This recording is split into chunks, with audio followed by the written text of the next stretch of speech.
The Roosevelt Astor lobby had seen every kind of guest.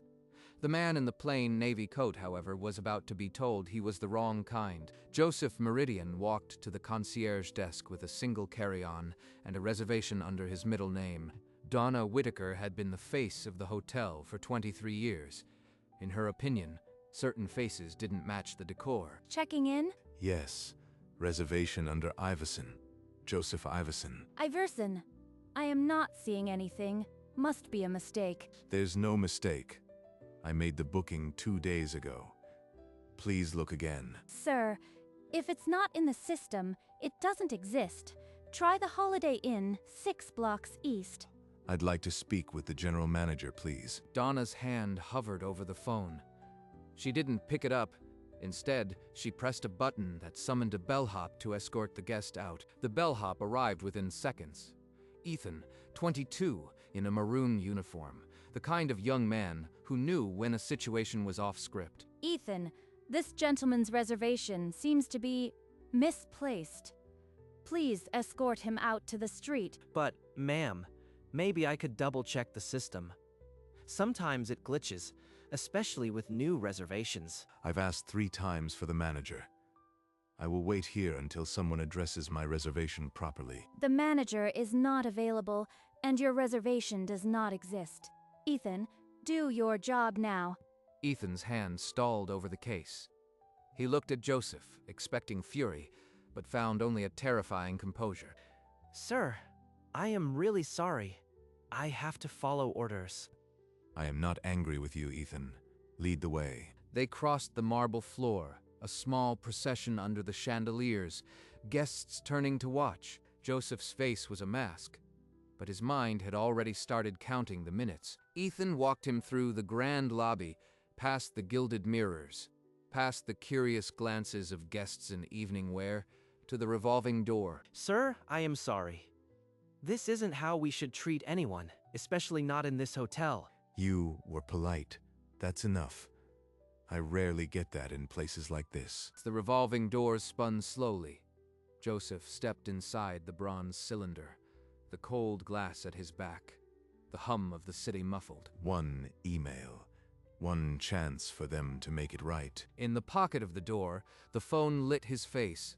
He typed, sent, and slipped it away. The message was a single line, sent to someone who would understand immediately. He stepped out into the biting cold. Ethan was still there, uncertain. Sir, can I call a cab? It's freezing. Ethan retreated inside, leaving Joseph alone under the awning, snow melting on his shoulders, the carry-on tag catching the light. He hadn't waited long, less than 5 minutes. But to a man who owned the minutes, it was enough. A black town car screeched to the curb, its rear door flying open. Martin Shaw, the hospitality director, stumbled out in a panic. Mr. Iverson, thank God you are still here. There's been a catastrophic error. I apologize unreservedly. I am glad you came quickly, Martin. But let's not call it a catastrophe. Let's call it a test. Joseph picked up his carry-on. Martin reached for it instinctively, but a single look stopped his hand. I will carry your case, sir. Please, allow me. They re-entered the lobby, the same path under the chandeliers, but this time the man in the navy coat was not alone. Don't reprimand the bellhop. He was the only one with manners. Focus on the system. Understood. But the concierge, she will need to answer for this. Joseph didn't answer. He was already watching Donna's desk, where her face was about to lose all its color. Martin didn't pause. He walked straight to the concierge desk, his footsteps sharp on the marble, his jaw set. Mrs. Whitaker, what error did you make with this gentleman's reservation? There was no reservation in the system. I simply offered an alternative. Standard protocol. You sent a guest to the Holiday Inn? Do you have any concept of... Martin, I asked for the general manager. Let's keep this direct. Donna's eyes darted between the 2 men. Martin Shaw answered to only one person in the trust, and he looked terrified. I'll page Mr. Reeves immediately. He's in the back office. Yes, do it now. And Mrs. Whitaker, do not leave this desk. She fumbled with the pager, her practiced composure cracking. For the first time in years, she was terrified of a guest. The page went out, somewhere in the back corridors. General Manager Alexander Reeves felt his phone buzz and a cold sweat break. GM Alexander Reeves burst through the back corridor, tie askew, wiping his forehead with a handkerchief. Martin? What's happening? I came as fast as I could. Martin stepped aside, and the lobby seemed to hold its breath. Mr. Reeves, this is Joseph Meridian. He's the principal owner, the entire chain. Donna's face went slack. The name Meridian, the embossed tag on his suitcase. It all clicked. I'd like a room, Mr. Reeves, and I'll be staying 2 weeks. Of course, Mr. Meridian. The presidential suite, immediately. Number, a standard room. I want to experience the hotel as your guests do. Alex gestured frantically at Donna. Her fingers stumbled over the keyboard, re-entering the booking that had never existed. Joseph picked up his carry-on and walked toward the elevators. Behind him, the staff stood frozen. The old order shattered. The standard room on the 7th floor faced the park. Joseph set down his carry-on and looked across the city. His family trust had quietly acquired. A knock. Martin stepped inside, still pale, tablet in hand. Close the door, Martin. What I am about to tell you can't leave this room. Understood, sir. I want a mystery guest audit of every property. Minority testers, modeled after housing discrimination audits in the 70s. This isn't about Donna. It's about whether what happened tonight is a single incident or a pattern. All 38 hotels. Mr. Meridian, that will take months and considerable resources. Then start with the 6 flagships. I'll authorize any budget.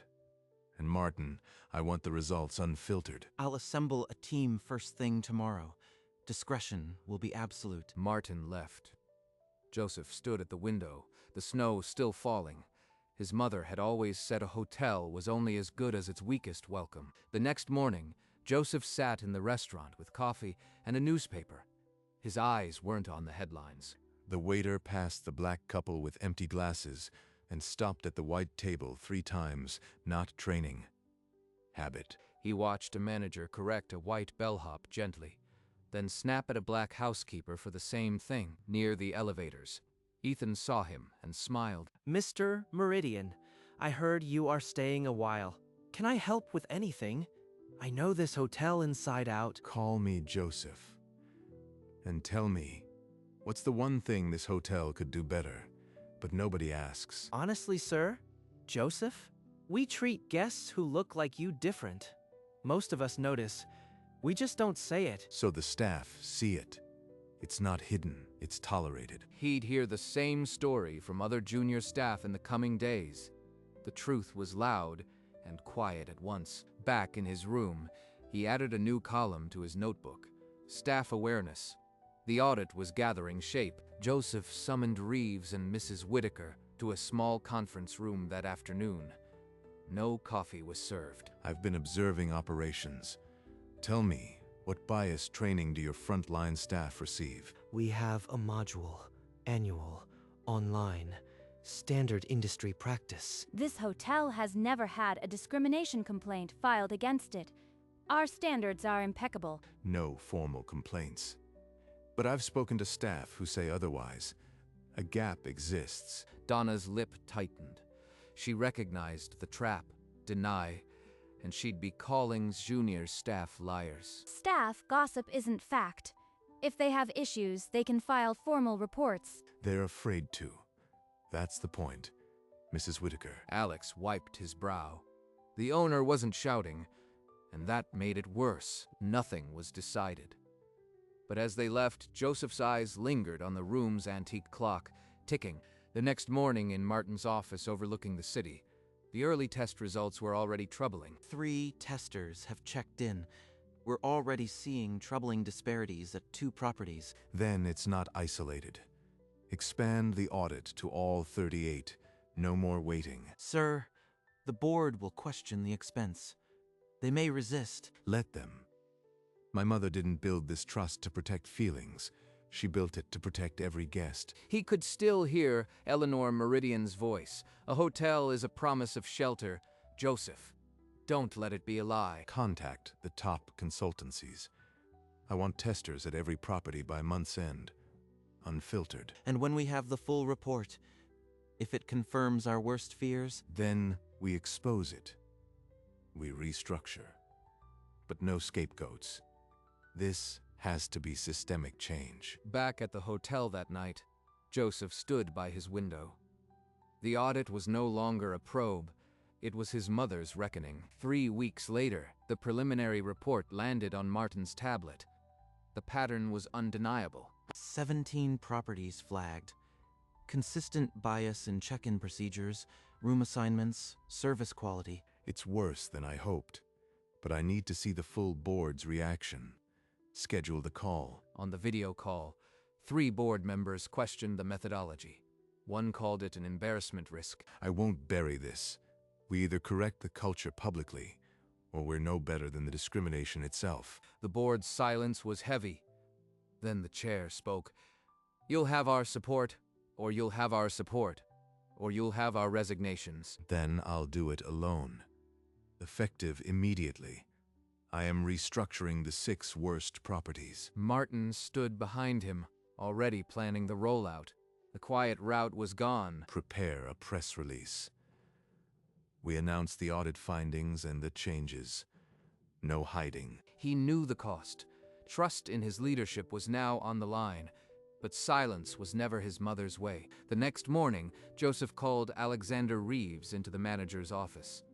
The audit pages were already spread across the desk. Mr. Reeves, your hotel scored poorly. The disparities are systematic and extend far beyond Mrs. Whitaker. Then the fault is mine. I offer my resignation, Mr. Meridian. I am not accepting it. You'll oversee the transition to a new GM, then move to a smaller property. Alex blinked, then nodded slowly. He'd been given a landing, not a fall. That afternoon, Donna Whitaker was called into a small conference room. Martin stood by the door.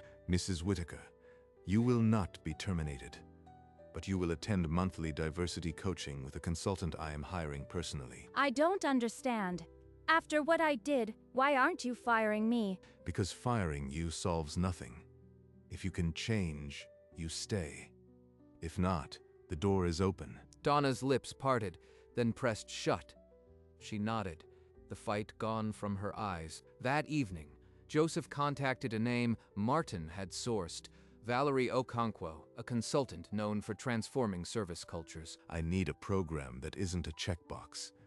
Real accountability, tailored for a luxury chain. I've been waiting for a client like you, Mr. Meridian, but the resistance will be real. Then you are hired. Start with the Roosevelt Astor. All managers, mandatory. 2 days later, Valerie arrived at the hotel, her calm authority filling the conference room. This program isn't about blame. It's about awareness. But if you resist, your resistance will be noted. Everyone in this room will complete every session. This is a condition of continued employment. Some managers glared. A few exchanged glances. Donna sat in the back, silent. Valerie has my full authority. Treat this as seriously as a fire drill, because the consequences are real. As they filed out, Donna paused by the door, looking at Valerie, as if she were both judge and lifeline. The first one-on-one session began in a small, sunlit room. Donna sat rigid, arms crossed. What do you believe a guest expects the moment they enter this hotel? Excellence, polished service, and the comfort of their own kind. That isn't bias, it's realism. Without a word, Valerie slid a tablet across the table. Graphs on implicit bias patterns lit the screen. This data is from your front desk. Do you still claim there's no pattern here? You are twisting statistics to suit an agenda. I've been here 23 years. I know this hotel. Her chair scraped back. She stood, face flushed, and walked out without another word. Valerie did not call after her. She simply noted the time. In the hallway, Donna's hands shook. She wasn't certain if she just resigned. The consultant's notebook read, "Resistance high. Next session recommended in 7 days." A week later, Donna returned. She still crossed her arms, but the anger in her eyes had dulled. What does a guest need to do, in your view, to be treated as a true guest here? I've always believed presentation matters. The right clothes, the right manner. That's the standard I was taught. Valerie slid a written scenario across the table. A man in a plain navy coat, no entourage, a single carry-on. Describe what you see when you read this. What do you think about this man? Donna looked down at the page, and her face went pale. The scenario was a mirror. Her hands began to shake. Tears spilled over. She couldn't stop them. That was me. I was the one who dismissed him. I did it without even thinking. I am the problem. Valerie let the silence stretch before she answered. You are not the problem, but you've been part of a system that is. Now you can help change it. 2 months after his humiliating exit, the final audit report landed on his desk. 17 properties flagged. Serious bias incidents. Have the GMs been notified? I want to speak to each one today. The 6 restructuring targets already know. The others are waiting. By end of day, Joseph had called every general manager personally. Some listened in silence. 2 offered resignations. I am not accepting resignations over a phone line. I need change, not martyrdom. He turned to his laptop and typed the headline, "Meridian Trust announces accountability audit and restructuring." The release listed the 17 properties, the 6 restructuring decisions, the new coaching mandate. No spin. This will either earn back trust or destroy the brand. There is no middle ground. He sent the final draft to the board, then stood by the window, waiting. The city lights blinked back at him. He'd promised his mother a hotel that was a promise. Now he had to honor it. The next morning, the staff of the Roosevelt Astor gathered in the grand ballroom. The chandeliers felt heavier than usual. You all know why we're here. The audit has exposed patterns we can't ignore. Alexander Reeves will oversee the transition here, then move to another property. This isn't a demotion. It's a chance to rebuild. Mrs. Whitaker, you will remain in your position under probation and continue the coaching with Miss Okonkwo. I understand. I won't waste the chance. A murmur swept the room. No one had expected the woman who humiliated the owner to keep her desk. This isn't about punishment. It's about change. Valerie Okonkwo will expand the program chain-wide. Ethan, in the back, caught Joseph's eye and gave a small, almost imperceptible nod. As the staff filed out, Donna remained seated for a long moment, her hands pressed flat on the table. The programs were set, but whether a 23-year veteran could truly unlearn what she'd practiced, that answer wouldn't come today. The press release hit the wires at 6 in the morning. By the time Manhattan woke, the story was leading every business section. The headline was direct.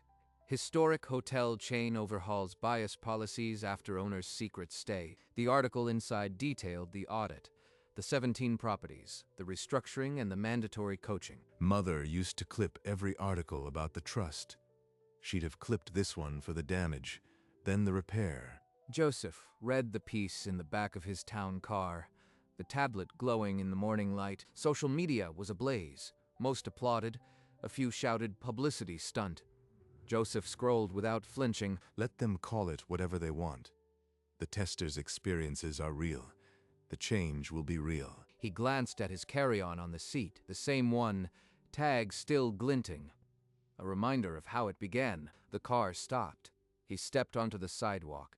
The spring breeze, warmer than the winter night, he'd been turned away. The hotel's reputation was on the mend, but the real measure would be the welcome its next quiet guest received. That morning, the lobby felt different. More weight, less guilt. Joseph crossed to the desk with his carry-on. Good morning, Mr. Meridian. I've taken care of your checkout. I hope your impressions have improved. They have. But more importantly, the audit shows the pattern is broken. and that it can stay that way. He placed a small white card on the counter. Valerie's direct line. Call her when you need guidance, not just when it's required. I will. Thank you for not giving up on me. I don't deserve this chance, but I am not going to waste it. Ethan appeared. His new senior bell, Captain Pin, polished and straight this time. Senior Bell, Captain. It suits you. Keep speaking up. I will, Mr. Meridian. Your first lesson wasn't lost on me. Joseph lifted his case, the tag glinting one last time, and walked out into the city where the work of keeping a promise never really ends. Over the next 6 months, the Meridian Trust became a case study in accountability. New training manuals went to every property, written in plain language, not corporate jargon. Mystery guest reports showed a sharp drop in perceived bias, and employee surveys reflected a cultural shift. Late one afternoon, Joseph drove to a small cemetery where his mother rested. He stood before her headstone, a smooth pebble already warm in his palm. We're making it right. It's slower than you'd like, but it's real. He placed the pebble on the corner, as tradition asked, and let the silence hold the rest. Then he looked out toward the city, where the roof of the Roosevelt Astor caught the last light. A hotel is a promise. I am keeping it, Mother. And for a moment, the old hotel's gilt looked like gold again. Months later, Joseph returned for a board meeting. The same marble lobby, but something in the air had shifted. He paused near the columns. At the concierge desk, Donna was helping a young black couple. Your room has a view of the park, and if you need anything, I am here all afternoon. Don't hesitate. The couple laughed, their shoulders relaxing. The concierge's smile didn't waver. Then Donna glanced up. Her eyes met Joseph's across the marble. For a breath, neither moved. No apology, no gratitude. Just a small, genuine nod from her. Change has a face now. It's wearing tails. He nodded back, a brief, mutual recognition, and turned toward the meeting room. The lobby resumed its rhythm, but for those who had seen the cold winter night, the warmth now was unmistakable. And somewhere in the hush, a promise was being kept. The meeting had been brief. Joseph walked through the lobby, carry-on in hand toward the revolving door, his pace unhurried, moving through the bronze frame. The silver tag on his case caught the low afternoon light. Outside, the sun was low. The same street where he'd once stood in frozen humiliation. He paused on the sidewalk, looking back at the hotel facade. Then a faint smile. A town car pulled up. He got in and settled the case on the seat beside him. The tag read Meridian Hospitality Group, Principal. His mother had insisted on the detail. She believed symbols mattered, that a hotel should wear its name with pride. But the truer symbol was something that couldn't be embossed, the moment a guest was simply seen, and at the Roosevelt Astor, that had become a quiet, stubborn truth, the kind of truth that outlasts 100 gilded chandeliers.